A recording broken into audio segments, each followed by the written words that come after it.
जय Hind. Class 12th solution chapter का ये 5वां वीडियो है। आज हम ये समझेंगे कि राउल्ट का नियम कहाँ पे लगता है और कहाँ पे नहीं लगता है। यानी साफ साफ कहें तो राउल्ट की सीमाएं या फिर लिमिटेशन ऑफ राउल्ट्स लॉ क्या होता है। देखिए, इसमें पहली बात ये है कि जो राउल्ट का नियम होता है वो कहाँ पे लागू होता है कि विलयन अधिक सांद्र नहीं होना चाहिए। अगर विलयन अधिक सांद्र है तो वहाँ पे राउल्ट का नियम नहीं लगेगा। जो विलयन होता है तनु विलयन के लिए राउल्ट लॉ अलाउ है, मतलब कि फॉलो करता है अच्छे से। ये क्या है कि विलयन अधिक सांद्र होगा तो वहाँ पे क्यों नहीं होगा, क्योंकि विलयन बहुत ज़्यादा सांद्र है तो उसमें क्या होगा, वाष्पन की क्रिया कम ही होगी, तो उसमें जो वेपर प्रेशर बनता है बहुत कम ही बन पाएगी या फिर न के बराबर बन पाएगी। तो बहुत ज़्यादा सांद्र है तो वहाँ पे राउल्ट लॉ इसीलिए नहीं लगता। आगे क्या है, जो विलेय पदार्थ मिला रहे हैं वह कैसा होना चाहिए, अवाष्पशील होना चाहिए। मान लेते हैं एक अवाष्पशील, और क्या है कि एक वाष्पशील के कारण कोई विलयन बनाया जा रहा है और इस विलयन में आपको पता है कि अगर कोई अवाष्पशील आ जाएगा तो वो भी सतह पे क्या कर लेगा, अपना जगह ले लेगा। सतह पे मॉलिक्यूल्स के पास ये भी आ जाएगा तो इसका क्या होगा, वाष्पन तो हो ही नहीं पाएगा, बाकी इन सब का क्या होगा, वाष्पन होगा। ये पिछली वीडियो में अच्छे समझा दिए हैं। तो देखिए, जो वाष्प दाब होता है वो कमी हो जाता है। अगर होगा क्या, विलेय पदार्थ अगर वाष्पशील ले लें, विलेय पदार्थ अगर वाष्पशील ले लेंगे तो ये भी वाष्पन की क्रिया दिखाएगा, और जो इसके बाद ए मॉलिक्यूल्स थे जो वाष्पशील थे ए वाले, इनका भी वाष्पन की क्रिया होने लगेगी। तो इस तरीके से अगर देखें तो दोनों की क्रिया क्या होंगी, दोनों के मॉलिक्यूल्स के कारण उसमें वाष्पन की क्रिया होती है और उसके कारण उसमें वाष्प दाब निकलना शुरू हो जाता है। तो जो वहाँ पे आपेक्षिक वाष्प दाब का अवनमन आता है वह विचलन प्रदर्शित करता है। विचलन का मतलब क्या है कि बहुत ज़्यादा उसमें त्रुटियाँ आने लगती है। तो इसलिए जो विलेय पदार्थ मिलाया जाता है कैसा रहना चाहिए, अवाष्पशील होना चाहिए, नहीं तो ये जो मान आया है ये क्या करेगा, विचलन प्रदर्शित कर देगा। समझ पा रहे हैं इसको। आगे क्या है, जो विलेय पदार्थ है, कौन सा विलेय, देखिए विलेय पदार्थ को जिस विलयन में घोले हैं, विलेय पदार्थ को विलयन में संगुणन और वियोजन नहीं प्रदर्शित करना चाहिए। मतलब अगर कहीं पे विलेय पदार्थ को मिला रहे हैं और वह क्या कर रहा है, जो विलायक है उससे अगर रिएक्शन कर गया या फिर उसमें वो टूट गया, डिसोसिएट हो गया पूरा, तो वहाँ पे राउल्ट के नियम नहीं लगेगा। तो जो विलेय पदार्थ है विलयन में ना तो क्या करना चाहिए, एसोसिएट करना चाहिए, ना ही डिसोसिएट करना चाहिए। ये था क्या, राउल्ट की सीमाएं। अब इसके बाद आइए समझते हैं क्या कि आदर्श विलयन क्या होता है और अनादर्श विलयन क्या होता है, जिसको हम क्या कहते हैं, ideal solution and non ideal solution. चलिए इसको मिटाते हैं फिर आगे समझते हैं। आइए अब ये समझते हैं कि आदर्श विलयन क्या होता है और अनादर्श विलयन क्या होता है, यानी ideal solution and non ideal solution क्या होते हैं, इसको समझ लेते हैं। तो देखिए, आदर्श और अनादर्श विलयन को समझने से पहले हम ये समझ लेते हैं कि ये जो विलयन होता है बनता कैसे है। देखिए, यहाँ पे मान लेते हैं ये क्या है, ये हमारा क्या है, कोई शुद्ध लिक्विड ए है। समझाने के लिए हम दोनों को लिक्विड मान रहे हैं और ताकि आपको समझ में आ जाए। ये क्या है, कोई शुद्ध द्रव ए है और ये क्या है, कोई शुद्ध द्रव बी है। अगर ये शुद्ध द्रव ए है तो इसमें जो भी मॉलिक्यूल्स पाए जाएंगे सभी क्या होंगे, ए के ही रहेंगे। और ये अगर शुद्ध लिक्विड किसका है, बी का है, तो इसमें जो भी मॉलिक्यूल्स पाए जाएंगे, जो भी इसके अणु पाए जाएंगे वह केवल किसका रहेगा, बी का रहेगा। देखिए, दोनों को मिला दिए, जब दोनों को मिला देंगे तो बन गया क्या, हमारा सोल्यूशन, यानी हमारा विलयन बन गया। और इस विलयन में ए के भी मॉलिक्यूल्स होंगे और साथ ही साथ इसके बी के भी मॉलिक्यूल्स होंगे। यहाँ पे समझने वाली बात क्या है, समझने वाली बात यह है कि ये जो लिक्विड है, मान लेते हैं ये कितना है, लिक्विड है, इसको हम मान लेते हैं कि ये हमारा 50 ml था, कितना 50, ये हमारा 50 ml है, ये भी हमारा कितना है 50 ml है। तो इसका आयतन कितना हो जाएगा यार, इसका आयतन हो जाएगा, दोनों को जोड़ लेंगे कितना आएगा, 100 ml होना भी चाहिए, क्योंकि 50 ये टोटल कितना हो जाएगा, 100 ml का आयतन बन जाएगा। और ऐसा कंडीशन मान के हम पूरे सवाल को हल भी करते हैं, लेकिन ये सही नहीं है। हो सकता है उसका जो आयतन है बढ़ भी सकता है, हो सकता है घट भी सकता है, जरूरी नहीं कि बराबर ही रहे। बात समझ पा रहे हैं ना।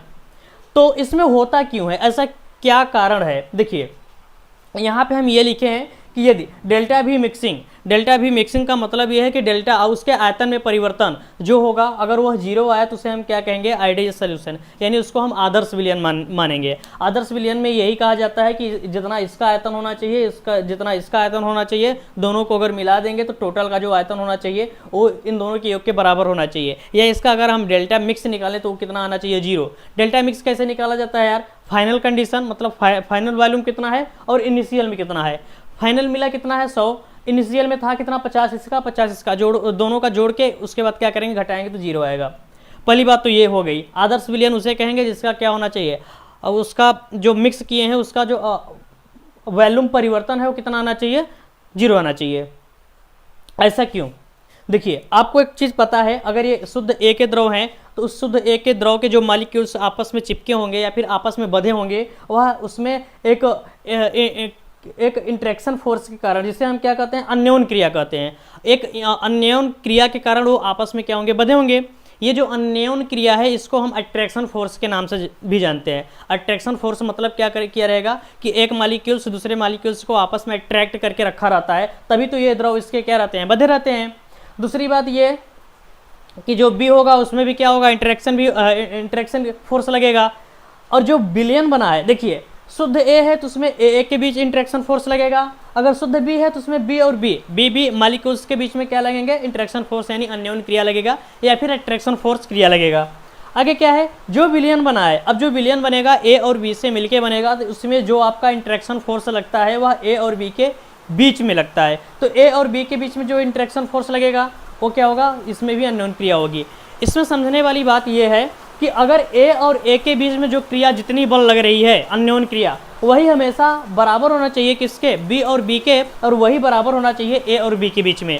यानी इसके बीच में जो आकर्षण क्षमता, आकर्षण बल है वो, इसके बीच में जो आकर्षण बल है वो, ये तीनों में क्या होना चाहिए, बराबर होना चाहिए।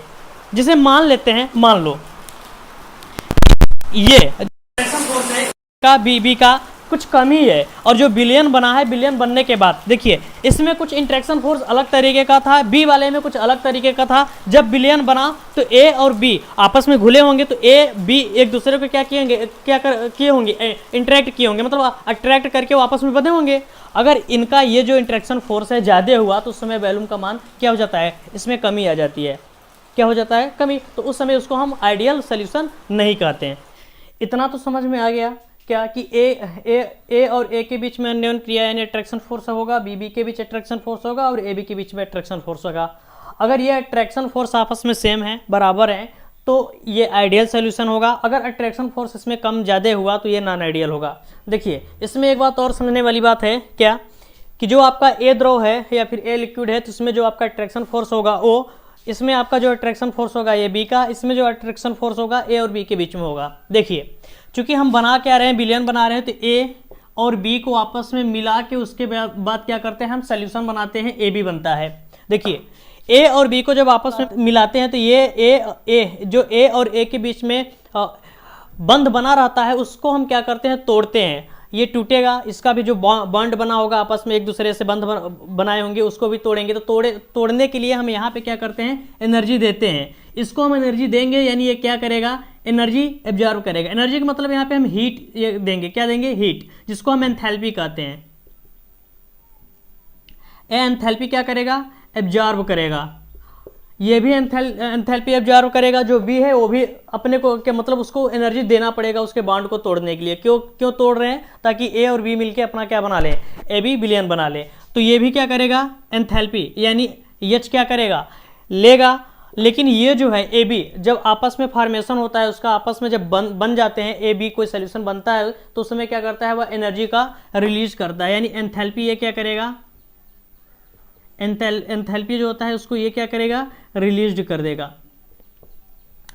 तो इसमें समझने वाली बात क्या है कि यहाँ पे जो हम एंथैल्पी दिए हैं, मान लेते हैं H1 दिए हैं, यहाँ पे जो एंथैल्पी दिए हैं H2 दिए हैं, और यहाँ पे जो एंथैल्पी दिए हैं मान लेते हैं कितना है, H है।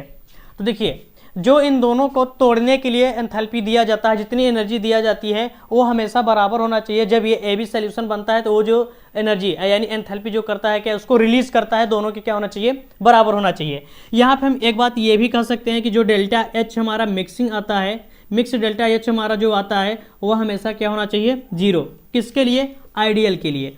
अगर आइडियल सोल्यूशन है तो उसके लिए जो विलयन बना है उसका जो एंथैल्पी परिवर्तन होगा वो कितना आना चाहिए, 0 आना चाहिए। लेकिन क्या ऐसा होता है, नहीं होता है। इसको ऐसा क्यों, अगर नहीं होगा तो अनादर्श विलयन में आएगा। फिलहाल इतना समझ में आ गया।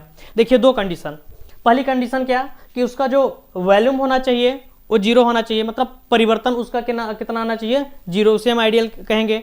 दूसरी बात क्या है कि उसमें जो हम एनर्जी दे रहे हैं, मतलब जो उसमें हम उसको तोड़ने के लिए और उधर बन रहा है, तोड़ने के लिए जो एंथैल्पी दे रहे हैं, हीट दे रहे हैं, और वो जो बन रहा है, बनने के बाद जो हीट रिलीज कर रहा है यानी एंथैल्पी रिलीज कर रहा है, दोनों आपस में, इधर दोनों को जोड़ लेंगे तो वो आपस में इसके क्या होना चाहिए, बराबर होने चाहिए। तीसरी बात क्या, जो सबसे मोस्ट है वो क्या होना चाहिए, जो विलियन होते हैं, सोल्यूशन जो होते हैं, वो क्या करने चाहिए, राउल्ट्स लॉ को फॉलो करना चाहिए। Raoult's law, follow the Raoult's law, यानी राउल्ट्स के नियम का क्या करना चाहिए, पालन। कौन, आदर्श विलियन। अगर वह विलियन राउल्ट्स के नियम का पालन नहीं किया तो वह आपका अनादर्श विलियन होगा। तब इसमें हम अब एक एक बात लिखेंगे, क्या, आइडियल विलियन के लिए, जो आपका आइडियल सोल्यूशन होता है, यानी इसको कहते हैं आदर्श विलियन के लिए। आदर्श विलियन के लिए क्या क्या लिख सकते हैं यार, अब एक एक बात यहाँ पे लिखने जा रहे हैं हम। आदर्श विलियन में क्या करना चाहिए कि राउल्ट का नियम का पालन करना चाहिए, राउल्ट नियम का पूर्णतः पालन हो। उसके बाद क्या होना चाहिए, जो इसका आपका आया है क्या, ये भी मिक्स, यानी उसका जो आयतन परिवर्तन आया है वह हमेशा क्या होना चाहिए, 0। उसके बाद क्या है यार, इसमें जो हीट दे रहे हैं यानी एंथैल्पी परिवर्तन मिक्स पूरे का कितना आना चाहिए, 0 आना चाहिए। तो ये 3 बातें हैं, 3 बातों को हम याद करेंगे। आदर्श विलियन उसे कहते हैं जो राउल्ट का पूर्णतया क्या करे, पालन करें। उसका जो आयतन परिवर्तन होता है विलियन बनने के बाद और विलियन बनने से पहले, जो आयतन परिवर्तन निकालेंगे, यहाँ पे समझाएं आपको, हमेशा 0 आना चाहिए। एंथैल्पी क्या होना चाहिए, एंथैल्पी परिवर्तन भी 0, यानी इसको तोड़ने के लिए जितनी एनर्जी यानी जितनी हीट देनी पड़ी, बाद में वो जब विलियन बनेगा तो जितनी हीट यहाँ पे एब्जॉर्ब किया है उतनी हीट यहाँ पे क्या करेगा, वो रिलीज कर देगा। तो उसका परिवर्तन क्या आना चाहिए, 0 आना चाहिए। उसे हम क्या कहेंगे, आदर्श विलियन कहेंगे। क्या सभी प्रकार के विलियन आदर्श होते हैं, नहीं, वास्तव में तो नहीं होते, लेकिन लगभग होते हैं, तो उसको हम क्या करते हैं, मान लेते हैं। यहाँ पे हम ये भी लिख सकते हैं क्या, कि विलियन जो होते हैं वो मतलब कि सभी विलियन आदर्श विलियन नहीं आते, लेकिन उसको कुछ ऐसे हैं जो क्या करते हैं, मतलब बिल्कुल करीब रहते हैं, तो उसको हम मान लेते हैं। अब आइए आगे समझते हैं अनादर्श विलियन क्या होता है। अच्छा, एक बात इसमें और बता दें आपको,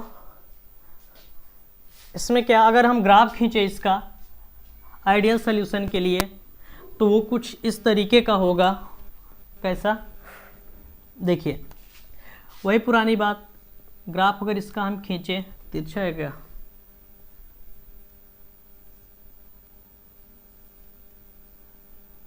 ये मान लेते हैं यहाँ पे आपका क्या है, B है, ये शुद्ध B का है, तो शुद्ध B के कारण इसमें जो वाष्प दाब लगेगा वह P0B लगेगा।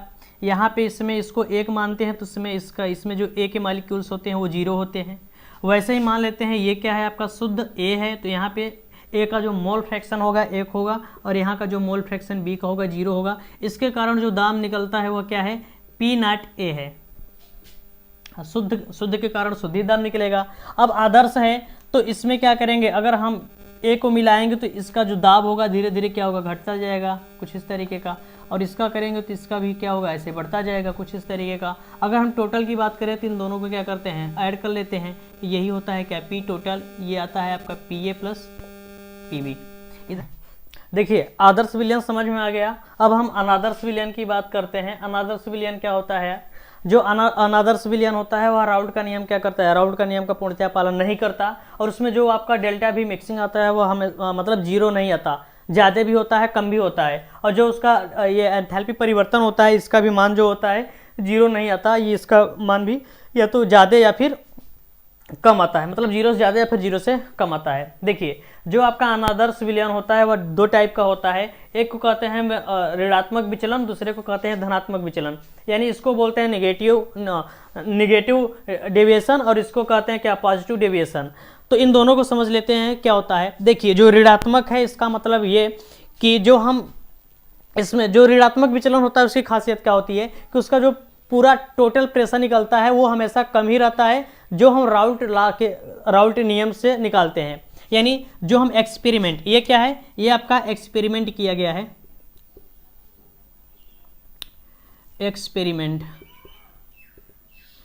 एक्सपेरिमेंट के दौरान जो निकलता है प्रेशर पूरा वो, और जो राउट के नियम से निकालते हैं वो, उसमें जो एक्सपेरिमेंट वाला होता है वो कम ही आता है। कहने का मतलब क्या है कि इसमें जो पी ए का मान होगा, आंशिक दाब जो होगा इससे कम ही होगा, पी नॉट ए और एक्स ए इससे कम होगा, और पी बी ये क्या है, ये राउट्स ला है, ये एक्सपेरिमेंट वाला है। आगे क्या है, ऐसा क्यों, ऐसा इसका वजह क्या है, तो देखिए जो ए और ए होता है, बी और बी लिक्विड जो होते हैं उनके बीच में जो अट्रैक्शन फोर्स होता है उसका मान कम ही होता है। किससे, जो आपका ए और बी जब विलयन बन जाता है, सोल्यूशन बन जाता है, ए और बी के बीच में जो अट्रैक्शन फोर्स लगता है उस समय उसका अट्रैक्शन फोर्स ज़्यादा रहता है। उसके मॉलिक्यूल्स क्या होते हैं, पास पास आ जाते हैं। जब पास पास आ जाते हैं तो उसका जो आयतन होता है पहले की अपेक्षा क्या हो जाता है, कमी हो जाती है। तो उस समय क्या कहते हैं कि जो वी मिक्सिंग है वह लेस देन जीरो है, यानी जीरो से कम ही आएगा। और जो इसमें एंथैल्पी परिवर्तन है मिक्स का, ये क्या होगा, इसका भी मान जीरो से कम ही आएगा। कहने का मतलब क्या है कि देखो इधर का 50 ml ए था, बी था, यहाँ पे ए बी विलयन बना है, 50 ml ये, 30 ml ये इधर का था। जब इसका अट्रैक्शन फोर्स ज़्यादा हुआ तो इसके प्रत्येक कण क्या हुए, मॉलिक्यूल्स क्या क्या हुए, पास पास आ गए। तो यहाँ पे होना कितना चाहिए, आइडियल में 80 होना चाहिए, लेकिन 80 न होके और कम ही रह गया। इससे कितना मान लेते हैं, 70 ही रह गया। तो ये ऋणात्मक विचलन को दिखा रहा है, यानी इसमें क्या हो रहा है, निगेटिव डिविएशन हो रहा है। ये समझ में आ गया ऋणात्मक विचलन क्या होता है। इसमें देखिए जो आपका ग्राफ होता है इसका, अगर हम ग्राफ की बात करें तो देखिए ग्राफ कुछ इस तरीके का होता है। ये मान लेते हैं शो करता है किसको, एक्स बी बराबर 1, और यहाँ पे एक्स ए का मान कितना है, 0 है। और ये शो करता है मान लेते हैं किसको, एक्स ए बराबर 1 और एक्स बी बराबर 0 को। यानी ये हम किस पे लेते हैं, मोल फ्रैक्शन पे लेते हैं, सभी को पता है मोल फ्रैक्शन है। यहाँ पे अगर B है तो शुद्ध B के कारण यहाँ पे जो दाब लगेगा उसे हम क्या कहेंगे, P नॉट B कहेंगे। और ये अगर शुद्ध A है तो इसके कारण जो दाब लगेगा यहाँ पे इसको हम क्या कहेंगे, P नॉट A कहेंगे। देखिए अगर आदर्श कंडीशन होता तो A की मात्रा मिलाने पर ये इसका जो वो होता क्या, दाब वो घटता जाता और कुछ इस तरीके का होता आदर्श कंडीशन में। अदर कंडीशन में ये होता, और इधर में जो आदर्श कंडीशन है इसका कुछ इस तरीके का होता। अब सीध नहीं बन रहा है यार, बूढ़े हो गए, हाथ कांप रहा है। एक मिनट, चलिए ये क्या है, ये आदर्श की कंडीशन है, लेकिन ये क्या कर रहा है, ये इसमें ऋणात्मक विचलन दिखा रहा है। तो जो टोटल मिलेगा वो देखिए, टोटल मिलता है ऐसे कुछ, ये मिलता टोटल ऐसे। ये शुद्ध द्रव के कारण उसका जो वाष्प दाब होता है ज़्यादा भी कम भी किसी भी बराबर भी कैसे भी कर सकते हैं, वो डिपेंड करता है कैसा वो पदार्थ लिया गया है। देखिए ये तो आदर्श की कंडीशन थी, लेकिन यहाँ पे जब ऋणात्मक विचलन लेते हैं तो पीटी पूरे टोटल का मान क्या होना चाहिए, कम ही आना चाहिए। तो इससे कम आना चाहिए, तो इससे इसका मान क्या होगा, कम ही रहेगा। ये ऋणात्मक को दिखा रहा है। जो ये वाला प्रेशर होना चाहिए सही में तो इतना होना चाहिए, लेकिन क्या होता है जब ऋणात्मक दिखाता है तो इसका मान भी कम ही हो जाता है, इसका मान भी इतना होगा। अगर इसकी बात करें तो इसका मान भी कम होगा। इसका ग्राफ कुछ इस तरीके का आएगा। तो ये क्या है, ऋणात्मक विचलन को दिखा रहा है। अब इसके बाद आते हैं क्या, जो आपका अनादर्श विलयन है, इसमें जो दूसरा टाइप का, इसे हम क्या कहते हैं, धनात्मक विचलन या फिर पॉजिटिव डिविएशन कहते हैं। ये समझ में आ गया। अब चलते हैं पॉजिटिव डिविएशन या फिर धनात्मक विचलन क्या होता है उसको समझ लेते हैं।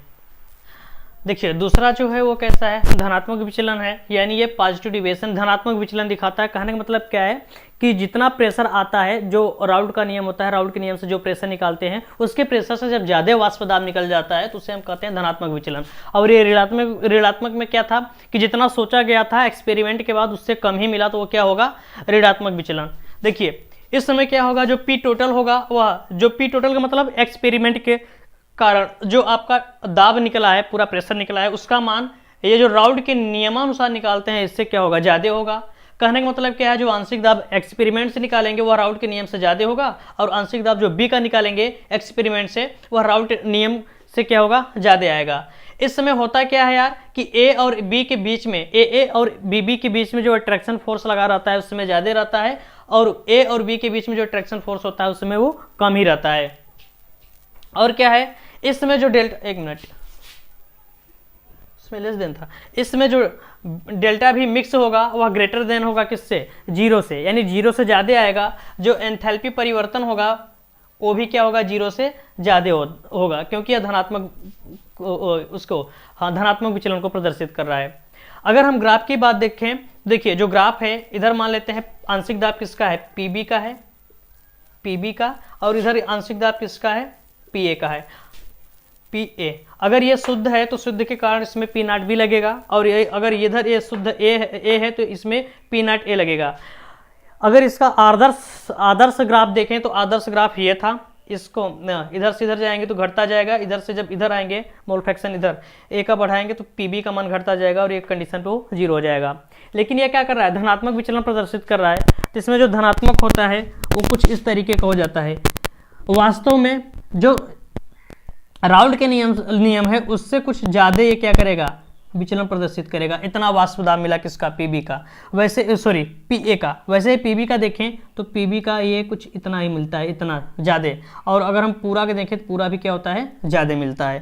तो ये हमारा क्या है, ये हमारा धनात्मक विचलन को दिखा रहा है, और ये क्या है, ये आदर्श विलयन को दिखा रहा है। इधर जो है ये वाला, ये सब किसको, ऋणात्मक विचलन को दिखा रहा है। अगर हम एग्जाम्पल की बात करें तो देखिए इसका एग्जाम्पल क्या क्या होता है, इसको समझ लेते हैं। एग्जाम्पल की बात करें तो इसमें HCl और H2O की बात कर लेते हैं, H2SO4 और H2O का, यानी एक स्ट्रॉन्ग एसिड जब क्या होता है वाटर के साथ मिलाया जाता है तो उसमें हमेशा क्या होता है, ऋणात्मक विचलन प्रदर्शित होता है।